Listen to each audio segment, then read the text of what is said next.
I'm Merrill. I lead the band Tune-Yards. The name Tune-Yards came from a song I wrote, a ukulele song early on, and I had a line, and we'll fly over Tune-Yards in our dreams. And it was, to me, there's this, there's a place where songs grow. So Tune-Yards always reminds me, like, it's not you, Merrill, like you're not the egotistical one, bringing songs into the world. They're there to be nurtured and cultivated, I guess.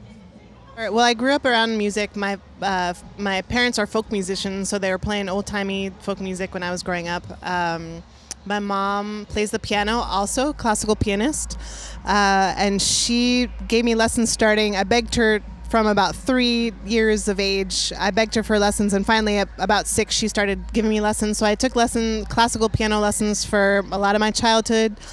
I am the first perfect looping pedal artist ever. I'm being facetious. I make mistakes. I mean, the whole thing is a mistake, which is why I like it. I think I'm a very particular person, so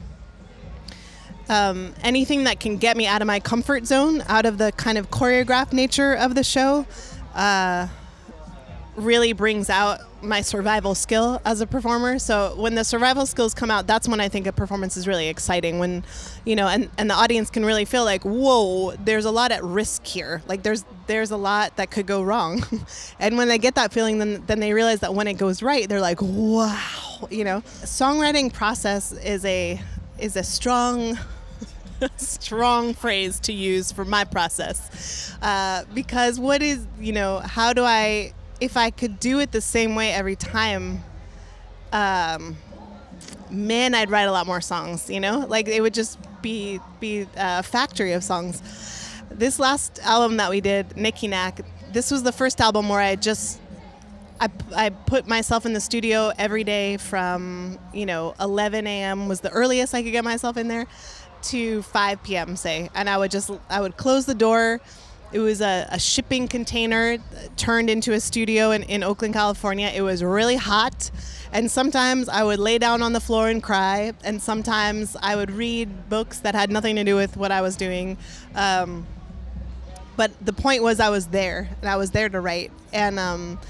And then once I was in there, I could basically use any tool possible. I set it up so it was like a game. So the first week, I could only use electronics to write songs. The second week, no electronics, only acoustic instruments. The third week, I had to start with a vocal melody. The fourth week was like a total, I'm gonna die free for all, just like, give me a song.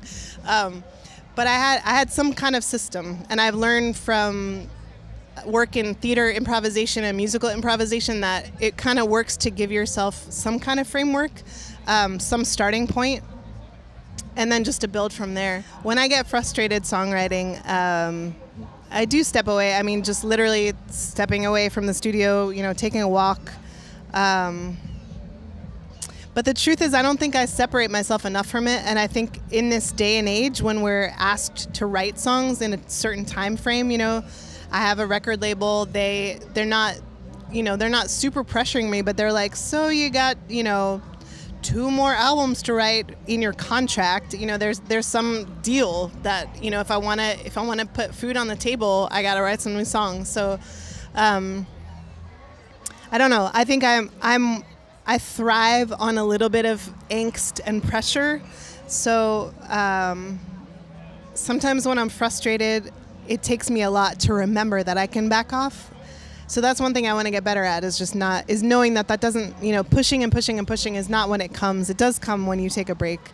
Well, I always joke that I just never had style ever. And my style comes from like anti-style and the help of friends.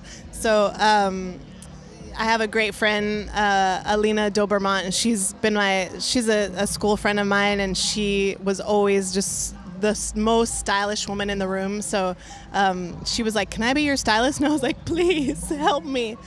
I guess the Tune-Yards aesthetic is one of do-it-yourselfness initially. That was like where a lot of my style first came from. Was it's homemade. I did it. I did cassette tapes. You know, my friend silkscreened the covers. We spray painted them. And there's a lot of kind of like quilting, collage, all those things that kind of recycle, using things that have already existed somewhere else and then come in to make a greater whole. That's kind of musically what I'm doing, and I feel like that's where the, you know, and any other elements of style have come from that too. The very next thing that we're doing is we're touring for the next 2.5 months.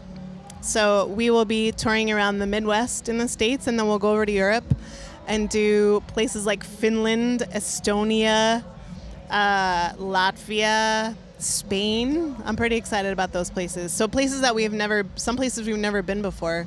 And then, you know, the thing about Tune-Yards is that it can really go a lot of ways. So, so there are some bigger things on the horizon. Maybe some more composing for me for different groups, which is really exciting for me. But yeah, tour kind of is it's a tunnel vision kind of thing. If I can make it through the next 2.5 months on tour, you know, then I'll worry about 2015. Yeah. I'm Merrill from Tune-Yards, and you're watching Grammy Pro.